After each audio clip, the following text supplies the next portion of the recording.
Hari peringatan Isra Mi'raj merupakan hari libur nasional Indonesia. Tapi sebenarnya Isra Mi'raj itu ceritanya gimana sih? Yang kita peringati itu apa sih? Peristiwa Isra Mi'raj ini terjadi pada bulan Rajab tahun 621 Masehi. Tahun Hijriahnya belum ada, masih tahun 0. Karena Isra Mi'raj terjadi kira-kira setahun sebelum Nabi hijrah. Yang mana itu sudah masuk di tahun 10 kenabian. Tahun ke-10 Nabi jadi Nabi. Di Quran, kisah ini diabadikan di surat Al-Isra ayat 1 yang bunyi potongan ayatnya Subhanalladzi asra bi'abdihi lailam minal masjidil haram ilal masjidil aqsal ladzi barakna haulahu. Maha suci Allah yang telah mengisrokan, memperjalankan Nabi di malam hari dari Masjidil Haram ke Masjidil Aqsa yang kami berkati. Isra itu artinya perjalanan Nabi dari Masjidil Haram di Mekah ke Masjidil Aqsa di Yerusalem. Sementara itu, Mi'raj itu artinya perjalanan lanjutan dari Masjidil Aqsa ke langit ketujuh. Langit ketujuh sebutannya adalah Sidratul Muntaha. Sidratul Muntaha secara bahasa artinya pohon yang ada di langit paling atas ya. Sidr itu sejenis pohon. Nabi Muhammad melakukan perjalanan ke langit ketujuh, berangkat dari Mekah menuju langit ketujuh via Yerusalem, hanya memakan waktu kurang dari semalam. Ngomong-ngomong, jarak dari Masjid Haram ke Masjid Aqsa itu 1462 km. Jauh banget tuh. Dari Pandeglang ke Banyuwangi, ujung ke ujung Pulau Jawa, itu aja cuma 1100 km. Nabi bisa cepet banget travelingnya, soalnya beliau naik buruk. Seekor hewan yang mirip keledai, tapi bisa ngebut, bisa terbang. Nabi juga jalannya sendirian nih, sama malaikat sih. Maksudnya nggak ditemenin manusia lain. Dan perjalanan Isra Mi'raj ini nggak ada saksinya. Sebagai tambahan konteks, waktu itu Nabi juga nggak punya istri ya saat itu. Khadijah belum lama meninggal. Selain sedang berduka karena istrinya belum lama meninggal, di tahun yang sama Abu Thalib, paman kesayangan Nabi, juga belum lama meninggal. Untuk menyimak detail ceritanya, bisa ke YouTube Forbidden Questions episode Isra Mi'raj ceritanya gimana sih? Referensi selalu aku cantumkan di kolom deskripsi ya. Halo, ketemu lagi sama aku Mela di Forbidden Questions, tempat kita mengeksplor pertanyaan tentang budaya dan agama. Episode kali ini aku pengen cerita peristiwa Isra Mi'raj nih. Detail cerita perjalanan Isra Mi'raj itu ada di riwayat-riwayat Nabi. Kalau di Quran cuma satu ayat itu tadi, Al-Isra ayat 1 tadi. Kisah yang panjangnya ada di Sahih Bukhari kitab permulaan penciptaan makhluk, bab tentang malaikat, dan ada juga di hadis Sahih Muslim nomor 234 kitab iman bab Isra. Kalau di syarah Muslim ada di nomor 162. Nah itu panjang banget, jadi kalau ditaruh di layar, riwayatnya kepanjangan dan kelamaan juga aku bacanya nanti. Kalau aku tampilin di layar bakalan kepenuhan. Jadi kalau mau cek sumber langsung bisa buka Sahih Muslim dan Sahih Bukhari ya. Aku ceritain singkatnya aja nih. Meskipun kita merayakan Isra Mi'raj tiap tanggal 27 Rajab, sebenarnya tanggal peristiwa Isra Mi'raj tuh nggak tahu kapan pastinya. Tapi yang jelas bulan Rajab. Jadi cerita gini. Pada suatu malam di bulan Rajab, Nabi lagi ada di sisi Ka'bah nih, lagi dalam keadaan antara tidur dan sadar. Kemudian beliau disamperin sama dua laki-laki bawa baskom yang terbuat dari emas, isinya iman dan hikmah. Hikmah itu pengetahuan dan kebijaksanaan ya.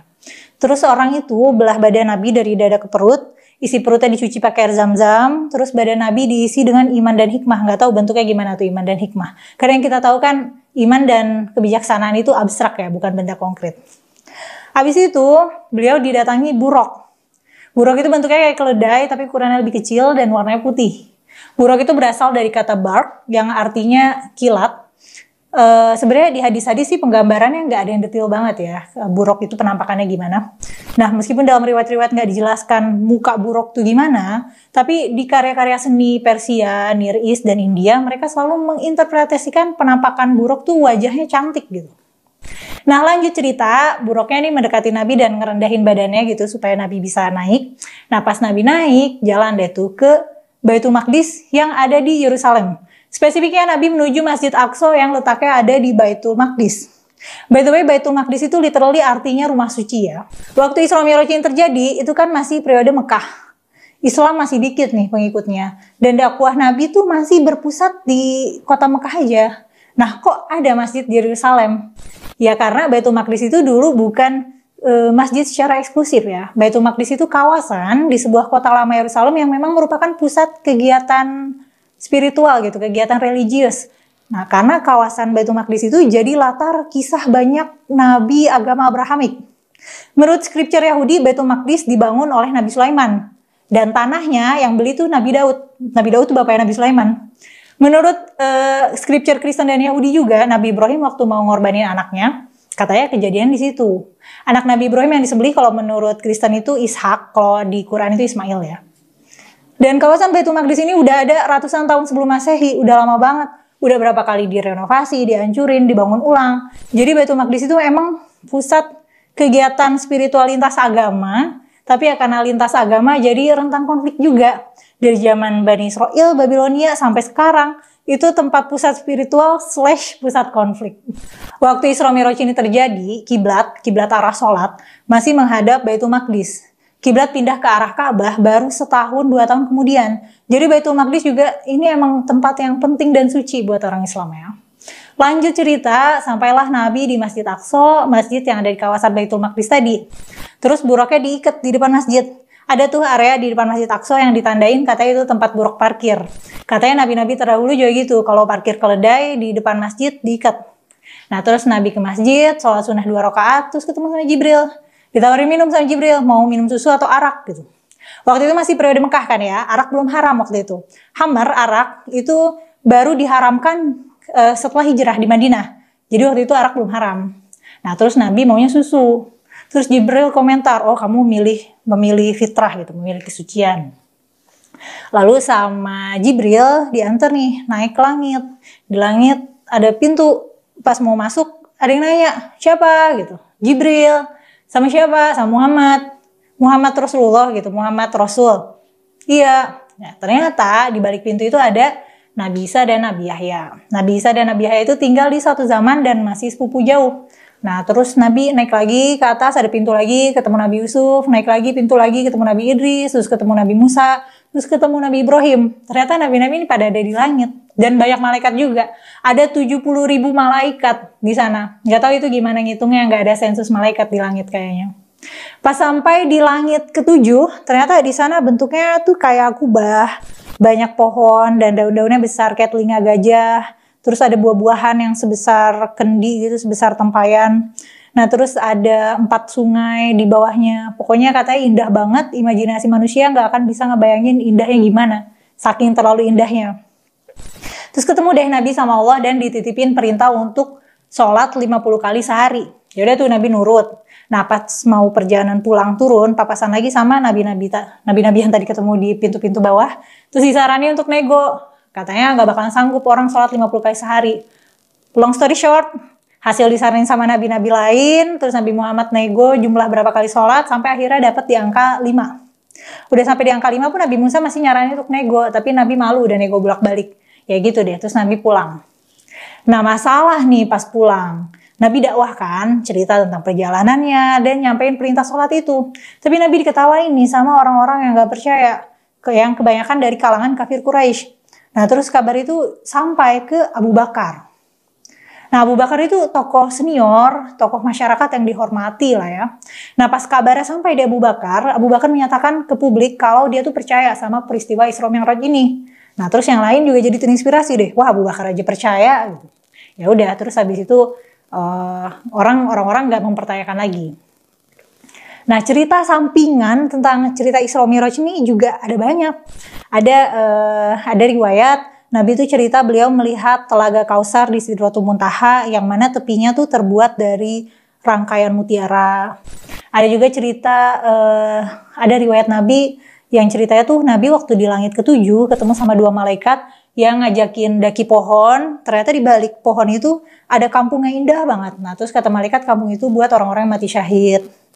Ada juga cerita kalau malam itu beliau ketemu sekelompok malaikat yang menyarankan umat Islam untuk bekam. Ada riwayat lain lagi yang bilang Nabi itu sempat mampir ke neraka dan menyaksikan para perempuan pelacur dibakar. Nah, kisah Isra Mi'raj yang mistis, yang magical dan ajaib ini menginspirasi banyak karya-karya seni. Banyak seniman muslim yang mencoba mengilustrasikan peristiwa ini di berbagai budaya. Jadi banyak nih yang menggambarkan buruk. Ada versi Filipina, Malta, dan paling banyak sih karya seni abad 14 sampai 16, 17 lah ya, dengan gaya Persia dan gaya India. Nah dulu menggambar nabi itu belum dilarang. Larangan menggambar nabi itu baru dipopulerkan abad 17 sampai 19. Jadi jangan kaget kalau ada lukisan lama nabi naik buruk. Nah setelah menggambar nabi dilarang, baru deh tuh lukisan-lukisan nabi yang sebelumnya udah ada banyak yang disensor, dihapus-hapus gitu mukanya. Di Indonesia ada festival Tabuik di Pariaman, Sumatera Barat. Nah ini sebenarnya tradisi Islam Syiah Indonesia untuk memperingati kematian Husain cucu Nabi. Di perayaan itu ada monumennya nih, dan monumennya terinspirasi dari buruk. Penggambaran buruknya itu gaya seni dinasti Mughal India gitu, karena memang Syiah Pariaman ini kan masuknya dari sepoi India. Nah penggambaran buruk di Pariaman itu, di Tabuik itu, festival Tabuik, mirip banget sama Dewa Kamadhenu dalam mitologi India. Selain itu karakter buruk dalam kisah Isra Mi'raj nih jadi ada cultural impact-nya juga nih. Ada brand-brand yang pakai nama buruk, kayak ada airlines namanya buruk tuh pesawat buruk, ada jasa ekspedisi, ada kereta cepat di Maroko yang namanya buruk. Nah kalau soal peristiwa Isra Mi'raj itu beneran terjadi atau enggak, ya aku atau siapapun nggak bisa buktiin dan nggak akan bisa buktiin. Tapi ada nih beberapa ulama yang merasionalisasi dengan penjelasan kalau Isra Mi'raj itu cuma kejadiannya secara ruh aja. Jadi jiwa Nabi aja nih yang traveling ke langit. Tapi kalau pakai penjelasan itu berarti nggak mengimani peristiwa Mi'raj ya nggak sih? Lagian emang bisa jiwa kita berkelana. Nanti aku akan bikin episode tentang ruh dan tubuh ya. Kalau diceramah di masjid-masjid pas hari Isra Mi'raj sih biasanya dikasih tahu kalau perayaan Isra Mi'raj itu untuk memperingati turunnya perintah sholat. Ya karena sholat kan bagian disiplin yang penting ya buat orang Islam. Kalau dari kamu ada komentar nggak? Menurut kamu seru ya nggak sih cerita Isra Mi'raj nih? Bisa tulis di kolom komentar ya. Like dan share video ini. Subscribe juga channel Forbidden Questions. Dan makasih udah nonton sampai selesai. Aku pamit dulu. Dadah!